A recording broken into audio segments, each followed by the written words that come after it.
गर्मी की छुट्टियां थी। मेरी उम्र 20 साल थी और मैं अपनी नानी के घर आई थी। नानी का घर गांव में था। मिट्टी की खुशबू, आंगन में तुलसी और छत पर टिमटिमाते तारे। शहर से अलग यहाँ का सुकून कुछ और ही था। शाम को नानी मुझे अपने पड़ोसियों के बारे में बताती। वो सामने वाले घर में अयन रहता है, बहुत मददगार लड़का है। मैंने बस सिर हिला दिया। लेकिन अगले दिन पहली बार मैंने अयान को देखा। वो पानी का घड़ा भर रहा था। ऊंचा कद, सादगी भरे कपड़े और चेहरा जिसमें गहरी मासूमियत थी। हमारी नजरें मिली और उसने हल्की मुस्कान दी। मैंने झेप कर नजरें झुका ली। एक दिन नानी बीमार हो गई। मुझे दवा लानी थी लेकिन बाजार का रास्ता नहीं पता था। तभी अयान आया और बोला, आपको मदद चाहिए? मैं दवा ले आता हूं। मैंने हाँ कर दी। थोड़ी देर बाद जब वो दवा लेकर आया तो मैंने देखा उसके हाथ पसीने से भीगे थे। शायद शर्मा रहा था। मैंने मुस्कुराकर कहा, धन्यवाद, आप ना होते तो मैं परेशान हो जाती। उसने धीमे से जवाब दिया, आप कहें तो मैं हमेशा मदद के लिए रहूंगा। उसकी आंखों में एक सच्चाई थी। दिन बीतते गए। मैं अक्सर छत पर किताब पढ़ने बैठती और सामने से आया नजर आ जाता। कभी वो मेरी किताब पर झांक लेता, कभी मैं उसकी गायों को चराते हुए देखती। एक शाम आंगन में बारिश हो रही थी। मैं भीग रही थी और अचानक आयान भी बरामदे में आ गया। उसने कहा, भीग जाओगी तो बीमार पड़ जाओगी। मैं हंसकर बोली, कभी कभी भीगना भी अच्छा लगता है। उस पल हमारे बीच एक खामोश समझ बन गई। एक रात बिजली चली गई। पूरा गांव अंधेरे में था। मैं डर के मारे बरामदे में खड़ी थी।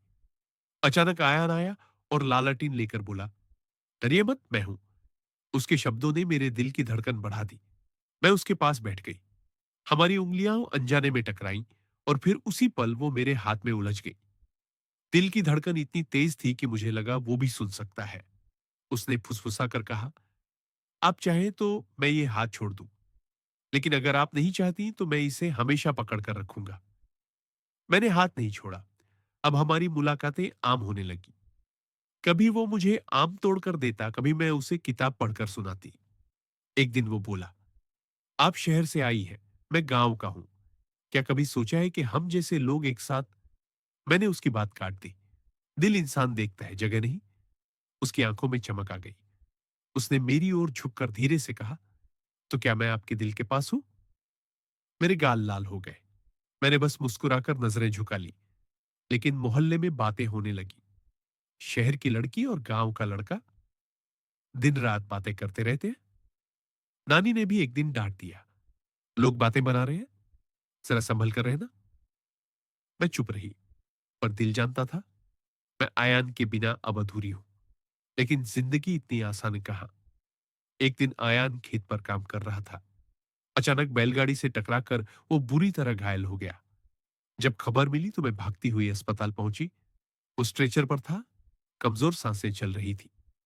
मुझे देखते ही उसने हाथ बढ़ाया। मैंने उसका हाथ थाम लिया। उसने फुसफुसा कर कहा, तुम आई, मैं अब चैन से जा सकता हूं। मैं चीख पड़ी, नहीं ऐसा मत कहो, तुम मुझे छोड़कर नहीं जा सकते। लेकिन किस्मत फिर बेरहम निकली। उसकी सांसें टूट गईं। उस दिन के बाद सब कुछ बदल गया। मैं अकेली रह गई, लेकिन उसके दिए हुए एहसास हमेशा मेरे दिल में जिंदा है। आज भी जब मैं छत पर किताब पढ़ती हूं तो लगता है जैसे आयान सामने खड़ा मुस्कुरा रहा है। प्यार अधूरा हो सकता है, लेकिन उसका एहसास कभी अधूरा नहीं होता।